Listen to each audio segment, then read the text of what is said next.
Gagah pahlawan, keris tersisip, menjadi pujaan si gadis desa. Rukun negara, 5 prinsip, penyatu rakyat, berbilang bangsa. Assalamualaikum dan salam sejahtera. Hai anak-anak, selamat bertemu kembali. Cikgu harap anak-anak berada dalam keadaan sihat. Anak-anak telah bersedia untuk mengikuti pembelajaran kita pada hari ini? Hari ini kita akan mempelajari sejarah tahun 6 bertajuk Rukun Negara. Sejarah tahun 6, Rukun Negara. Pada akhir pembelajaran, murid akan dapat menyatakan usaha pemupukan perpaduan sejak kemerdekaan negara dan menilai kepentingan rukun negara dalam membentuk jati diri rakyat Malaysia. Rukun negara, ideologi kita. Rukun negara telah diperkenalkan sebagai ideologi negara oleh Majlis Gerakan Negara, Mageran. Rukun negara telah diisytiharkan oleh Yang di-Pertuan Agong pada 31 Ogos 1970. Mageran yang diketuai oleh Tun Abdul Razak bin Datuk Husin telah dibentuk bagi mengawal keamanan negara yang tergugat kerana peristiwa 13 Mei 1969. Rukun negara digunakan untuk mengeratkan perpaduan dan perhubungan antara masyarakat berbilang kaum di negara kita. Sebab-sebab rukun negara diperkenalkan. Pihak British telah mengamalkan dasar atau pendekatan pecah dan perintah semasa menjalankan pentadbiran di Persekutuan Tanah Melayu. Dasar atau pendekatan pecah dan perintah British menyebabkan berlaku pengasingan tempat tinggal dan pekerjaan. Kegiatan ekonomi yang berasaskan kaum telah menjadikan kedudukan sosio-ekonomi masyarakat tidak seimbang. Ketidakseimbangan sosio-ekonomi telah menimbulkan rasa tidak puas hati dalam kalangan masyarakat.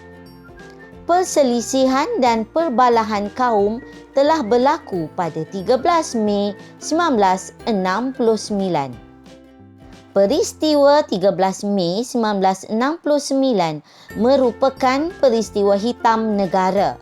Bagi mengelakkan peristiwa itu berulang semula, kita hendaklah saling menghormati dan sentiasa bertolak ansur demi menjamin keamanan dan kesejahteraan negara. Prinsip-prinsip rukun negara. Rukun negara mengandungi 5 prinsip yang menjadi pegangan hidup masyarakat Malaysia. Rukun negara merangkumi prinsip hidup bermasyarakat dan nilai kenegaraan. Baiklah anak-anak, mari kita bersama-sama membaca ikrar rukun negara. Apabila anak-anak membaca ikrar rukun negara, anak-anak perlu berdiri tegak dan mengangkat tangan kanan paras telinga. Anak-anak telah bersedia? Baiklah, diminta semua berdiri tegak. Mari kita membaca ikrar rukun negara dengan kuat dan penuh bersemangat. Maka kami, rakyat Malaysia, berikrar akan menumpukan seluruh tenaga dan usaha kami untuk mencapai cita-cita tersebut berdasarkan atas prinsip-prinsip yang berikut: kepercayaan kepada Tuhan, kesetiaan kepada raja dan negara, keluhuran perlembagaan, kedaulatan undang-undang, kesopanan dan kesusilaan.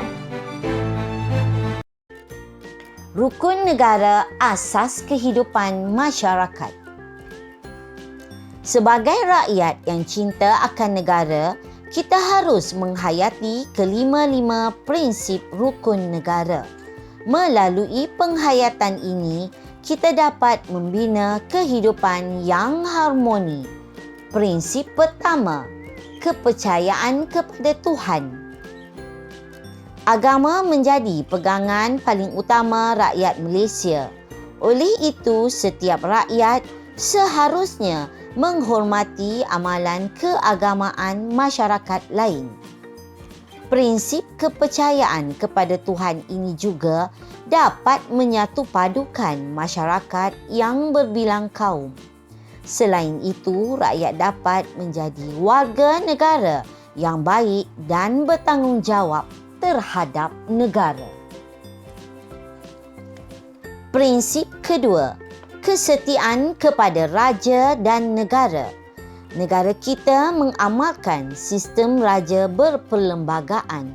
Setiap warga negara Malaysia perlu memberikan taat setia sepenuhnya kepada Yang di-Pertuan Agong sebagai ketua utama negara.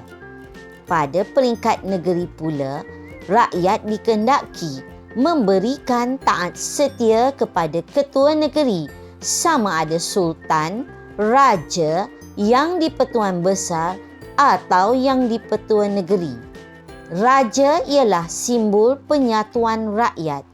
Kesetiaan kepada raja dan negara dapat membentuk bangsa Malaysia yang mempunyai semangat patriotik yang tinggi dan bersatu padu. Prinsip ketiga, keluhuran perlembagaan. Perlembagaan ialah undang-undang tertinggi negara. Perlembagaan persekutuan menjadi asas penting untuk menjamin keadilan dan kesejahteraan rakyat. Keluhuran perlembagaan menuntut rakyat menerima, mematuhi, menyanjung dan mempertahankan perlembagaan negara. Prinsip keempat, kedaulatan undang-undang. Prinsip ini menuntut rakyat mentaati undang-undang dengan tidak melakukan kesalahan di sisi undang-undang. Apabila kedaulatan undang-undang dipelihara, maka negara berada dalam keadaan aman damai. Sebagai rakyat, kita perlu mempertahankan kedaulatan undang-undang agar tidak dicabar oleh mana-mana pihak.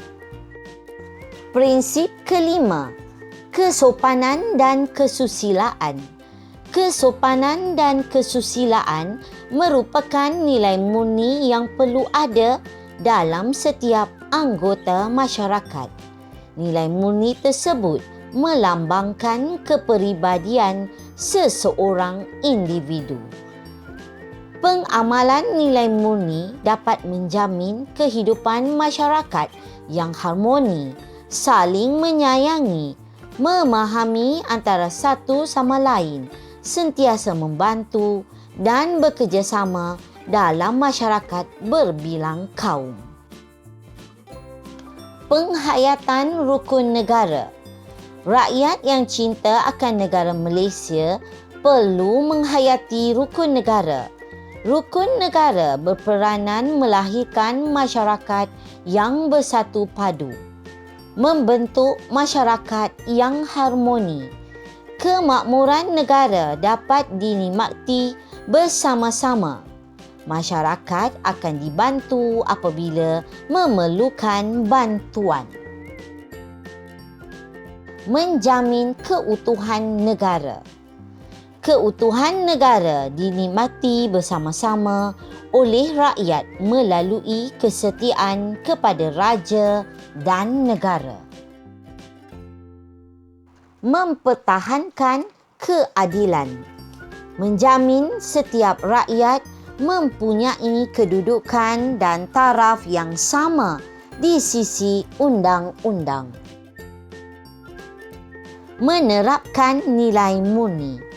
Menjaga tata susila seperti gerak laku, tutur kata dan tata cara hidup agar tidak menyinggung perasaan kaum lain.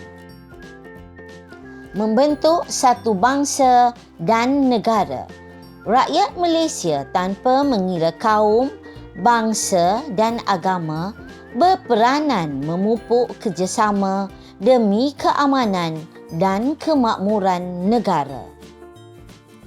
Membina sebuah masyarakat progresif.